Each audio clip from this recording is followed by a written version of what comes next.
ওম নমঃ শিৱায় জয় মা কালী। নমস্কাৰ প্ৰিয় বন্ধু বান্ধৱীসকল, সৰ্বপ্ৰথমে মোৰ জ্ঞানজ্যোতি চেনেললৈ আপোনালোকক স্বাগতম জনাইছোঁ। আজি আকৌ এটা নতুন ভিডিঅ' লৈ মই আপোনালোকৰ ওচৰলৈ আহিছোঁ। আজি মই মৰিগাঁৱৰে ঘগুৱা নামৰ ঠাইত আহিছোঁ। ইয়াত মই আজি এজন ইয়াৰে মোৰ বন্ধুৱে মোক ইয়ালৈ নিমন্ত্ৰণ জনাইছে। আজি তেওঁলোকে মোক দেখুৱাব যে ৰবৰ খেতি কিদৰে কৰা হয় বা ৰবৰ খেতি কেনেকৈ কৰা হয়, কিদৰে কৰা হয়, গোটেইখিনি আজি মোক তেওঁ জনাব। এতিয়া মই আহি পাইছোঁ মৰিগাঁও বৰাগাঁও নামৰ ঠাইত, আৰু ইয়াৰে কিছু মই প্ৰাকৃতিক সৌন্দৰ্য আপোনালোকক দেখুৱাই আছোঁ। আহক, সৰিয়হৰ ফুলৰ কি ধুনীয়া পৰিৱেশ মই আপোনালোকক এতিয়া দেখুৱাই আছোঁ। মই ৰাস্তাইদি গৈ থাকোঁতে দেখুওৱা পালোঁ যে সৰিয়হ খেতিৰ ফুল চাগে চবেই ভাল পায়। খুবেই পথাৰখন কি ধুনীয়া হালধীয়াৰে ভৰ্তি হৈ আছে। আজি মই আপোনালোকক দেখুৱাই আছোঁ।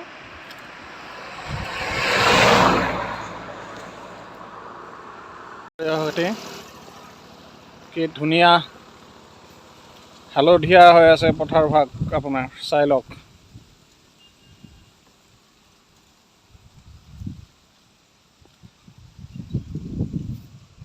এয়া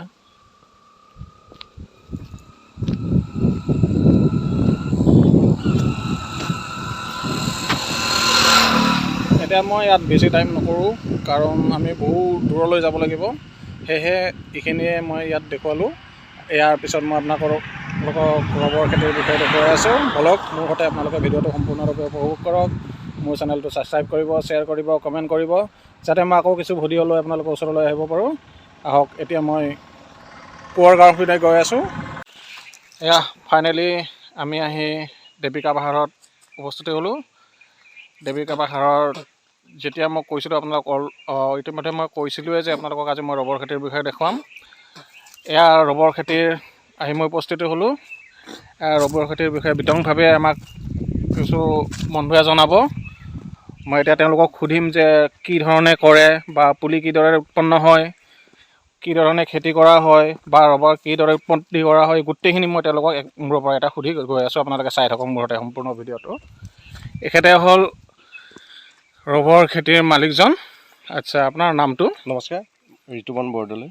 আচ্ছা, তেখেতে মোক এতিয়া ক'ব গোটেইখিনি যে কি ধৰণে ৰবৰ খেতি কৰা হয়, বা পুলি কি ধৰণে উৎপন্ন হয়, কেতিয়া কাটিব লাগে, বা গোটেইখিনি মোক বিতংভাৱে জনাই দিলে ভাল লাগিলে হয়। এতিয়া আমি আছোঁ ইয়াৰ ৰবৰ নাৰ্চাৰী। এইটো পলিবেগ নাৰ্চাৰী কয়। আমি ষ্টাম্পটো আনি পেলাই এই পলিবেগত গাজিছোঁ। ইয়াৰ আগৰ প্ৰচেছটো এতিয়া আমি দেখাব পৰা নাযাব, যিহেতু এতিয়া পলিবেগত আছোঁ। এইটো পলিবেগ নাৰ্চাৰী। ইয়াৰ পৰা আমি ফিল্ডত লগাম, ৰোপণ কৰিম।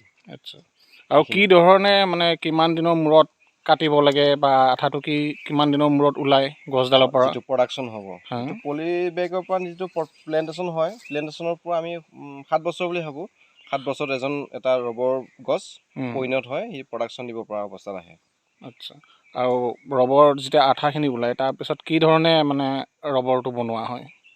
সেইটো আমি আপোনাক তাতে গৈ দেখুৱাব পাৰিমগৈ, য'ত প্ৰচেছিং ৰুম আছে, তাতে আমি আপোনাক দেখাব পাৰিম। এইখন আপোনালোকৰ নাৰ্চাৰী? আমাৰ পলিবেগ নাৰ্চাৰী কয়। এইটো পলিবেগ নাৰ্চাৰী দুটা আছে, এটা হ'ল চিডলিং নাৰ্চাৰী আৰু এইটো হ'ল পলিবেগ নাৰ্চাৰী। আচ্ছা, ঠিক আছে। এইখিনি এজন আছে আকৌ, এজন প্ৰসন্ন দাস। তেখেতে মোক আজি ইয়ালৈ মাতিছিলে এই ৰবৰ খেতিৰ বিষয়ে ক'বলৈ। যিমানখিনি পাৰোঁ আৰু মই আপোনালোকক দেখুৱাব চাম। আপোনালোকে চাই থাকক গোটেইখিনি ভিডিঅ'। আহক, এতিয়া মই আপোনালোকক বাগানখন দেখুৱাই আছোঁ। এইখন বাগান আপোনালোকে চাই লওক। এইবোৰ ৰবৰ গছ। তেওঁ ইতিমধ্যে ক'লে যে 7 বছৰৰ মূৰতহে ইয়াৰ পৰা মানে তৰশীৰ উৎপন্ন হয়। এতিয়া তেওঁলোকে মোক দেখুৱাব যে কি ধৰণে গছৰ পৰা তৰশীৰটো ওলায়। চাই লওক।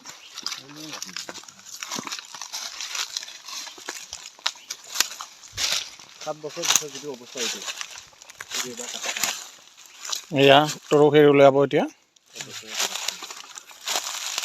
কেঁচা হৈ আছে, এতিয়া নতুন উঠাই ল'ব লাগে আৰু কাটি দেখাই দিছে।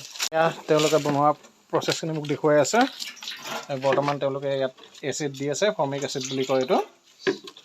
ইয়াৰ ওপৰত তেওঁলোকে ৰবৰ যোনখিনি তৰশীৰ বুলি কৈছে, তৰশীৰখিনি মিক্স কৰিব। কি ধৰণে কৰে মই মোৰ পৰা দেখুৱাই আছোঁ। এয়া দেখুওৱা মানে তৰশীৰখিনি আপোনাৰ ইয়াত মিক্স কৰি আছে। ইয়াত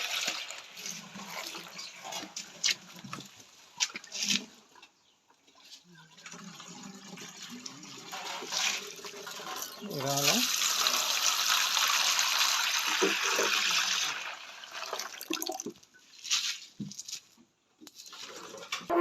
এইখিনি এতিয়া মিলাব লাগিব।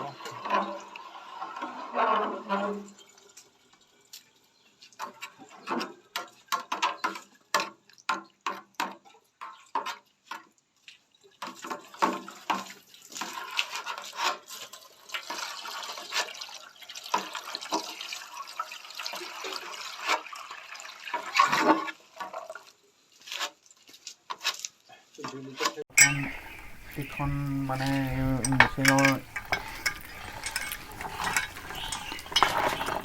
হৈছে এবাৰ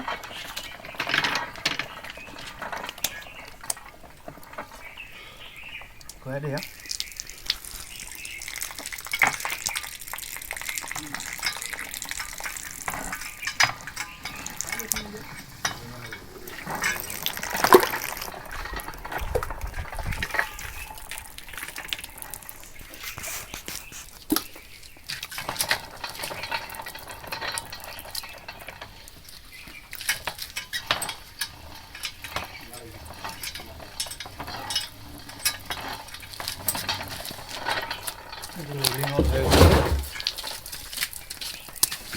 এতিয়া এইটো ন আমাৰ এই সাত পাতত দিয়ে দিম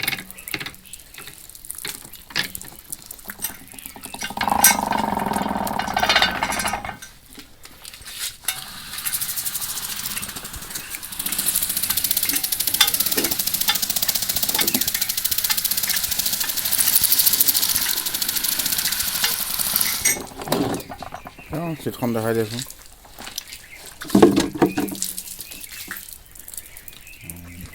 মানুহটো ভালে দেখাবি আকৌ এতিয়া ৰ'দত দিবা